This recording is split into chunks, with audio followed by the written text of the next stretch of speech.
नगर पालिका परिषद बस्ती के अध्यक्ष पद के दावेदार तो कई खड़े, लेकिन शहर की समस्याओं और यहाँ के निवासियों की जरूरत पर किसी का ध्यान नहीं जा रहा है। उनका सारा प्रयास केवल कुर्सी हासिल करना होता है। जनता अगर टैक्स देती है तो उसे सुविधा भी चाहिए, लेकिन यहाँ न तो अच्छी सड़कें मिल पाती है, न ही जल निकासी के पर्याप्त साधन है। एक हल्की सी बरसात सारे विकास की पोल खोल देती है। नगर पालिका बस्ती के अध्यक्ष पद के लिए समाजवादी पार्टी के वरिष्ठ नेता एवं पूर्व सभासद सिद्धेश सिन्हा भी चुनाव लड़ने का मन बना चुके हैं। मीडिया से वार्ता के दौरान श्री सिन्हा ने कहा, नगर पालिका में पहले सभासद रह चुका हूँ, मुझे बखूबी मालूम है लोगों की बुनियादी जरूरतें क्या है। उन्होंने कहा कि सिस्टमेटिक ढंग से प्रयास किया जाए और धन की मिसयूज न किया जाए तो स्थिति को सुधारा जा सकता है। नगर पालिका में ना तो धन का अभाव है, ना ही संसाधन का, केवल साफ नियत से काम करने का जरूरत है। अगर पार्टी भरोसा करके मुझे टिकट देती है और नगर पालिका क्षेत्र की जनता अपना आशीर्वाद देगी तो निश्चय ही स्वच्छ बस्ती एवं सुंदर बस्ती बनाकर दिखा दूंगा। आइए देखते हैं खास रिपोर्ट।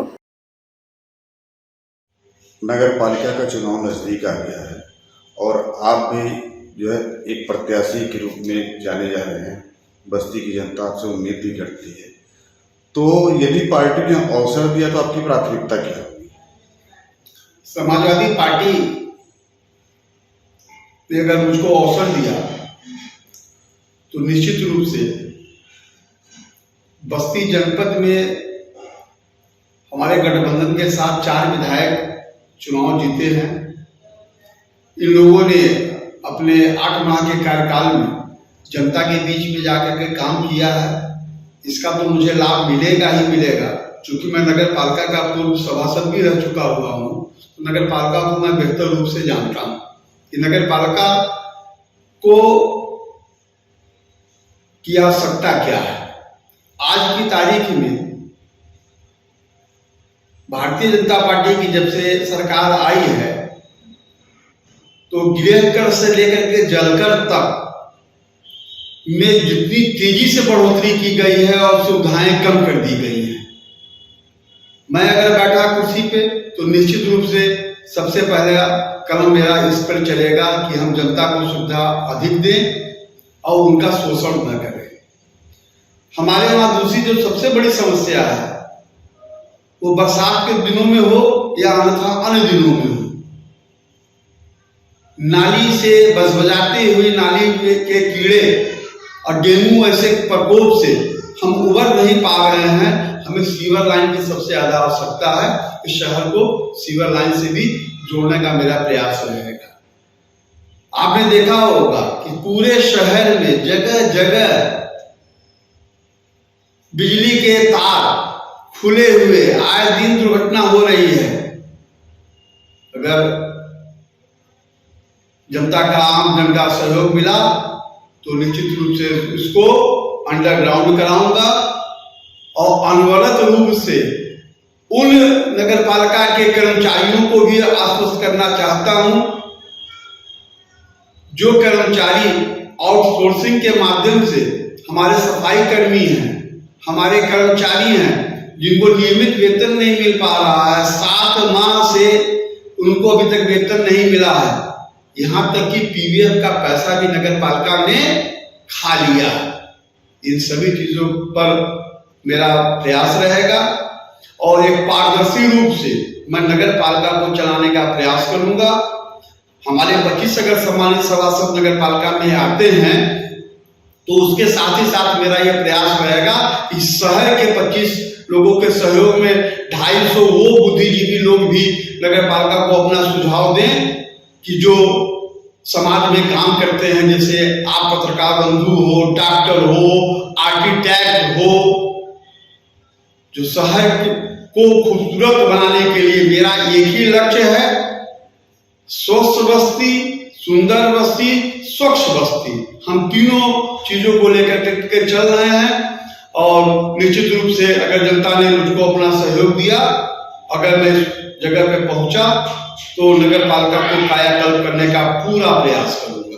पालिका कहती है कि हमारे पास पैसे नहीं, क्या धन का अभाव नगर पालिका में वास्तव में है? हकीकत में धन का बंडल आट है। हमारे पास पैसा है, ये बहुत छोटी सी चीज है, ये व्यापार है। अगर आपने किसी से उधार लिया तो उधार अगर आप देने की क्षमता आप में नहीं है तो कोई आपको उधार नहीं देगा। तो नगर पालिका में ISMT से लेकर के सभी वित्त आयोग के पैसे हमारे पास आते हैं, जिनको हम सुचारू रूप से सही ढंग से खर्च न करके उसको हम अनावश्यक चीजों में खर्चा करते हैं। इसी कारण से हमारे आमदनी का स्रोत बढ़ नहीं पाता है, हम उस पैसे को रिटर्न नहीं कर पाते हैं। तो पैसा अगर मेरे पास कहीं से आ रहा हो, कोई भी अगर हमको ब्याज रहित ऋण दे रहा हो, तो हमको निश्चित रूप से कहीं ब्याज सहित हमको ऋण मिलता है, कहीं ब्याज रहित मिलता है। तो इस पैसे की अगर हमने सही समय पर अगर वापसी कर दिया तो दूसरा भी निकाय के माध्यम, हमारे अच्छे निकाय के नाते वो हमको पैसा देगा। हम शासन से पैसा ला सकते हैं, काम कर सकते हैं, लेकिन इसके लिए शासन में हमारी पारदर्शिता होनी चाहिए। बदनाम आदमी को, बदनाम जगह को पैसा कहीं से मिलने की स्थिति नहीं रहती है, ये सबको जानकारी है। बस्ती की जनता से आप क्या अपील करेंगे? बस्ती की जनता से मैं कहूंगा कि मैंने अपना बचपना यहाँ पे गुजारा है, लोगों के बीच में मैं रहा हुआ हूँ और एक एक समस्याओं से भली भांति रूप से अवगत हूँ। अभी हाल में आपने देखा होगा, मैं लगातार जो सड़कों के निर्माण को लेकर के अधिशासी अधिकारी को मैंने ज्ञापन दिया। संघर्ष के मुद्दे पर हमेशा हम बीच में जाते रहते हैं। अभी गैस पाइपलाइन की बात हुई, या पहले टेलीफोन की बात हुआ करती थी। जब टेलीफोन में केबल नीचे पड़ते थे तो टेलीफोन विभाग हमको उसके बदले में शुल्क दिया करता था कि वो शुल्क का आप उपयोग उसकी रिपेयरिंग में करावें। लेकिन हकीकत ये होता था कि उस पैसे का भी हम बंदरबाट कर लिया करते थे। वही स्थिति इस समय गैस पाइपलाइन में हुआ कि जगह जगह गैस पाइपलाइन तो बने, लेकिन नगर पालिका ने उसको बेहतर रूप से मरम्मत नहीं कराया। तो मैं जनता से कहूंगा कि अगर आपने मुझको मौका दिया तो मैं आपको खूबसूरत शहर देने का काम करूंगा और निश्चित रूप से अपने उस लक्ष्य की तरफ जो मेरा संकल्प है कि स्वच्छ बस्ती, सुंदर बस्ती और स्वस्थ बस्ती, ये तीनों पर मैं काम करूंगा। बेबाक खबरों के लिए हमारे YouTube चैनल को सब्सक्राइब करें। देश, प्रदेश एवं स्थानीय खबरों के लिए हमारे वेबसाइट www.bntlive.com पर लॉगिन करें। साथ ही Facebook, Twitter, Telegram, Instagram, LinkedIn पर भी फॉलो कर सकते हैं। धन्यवाद।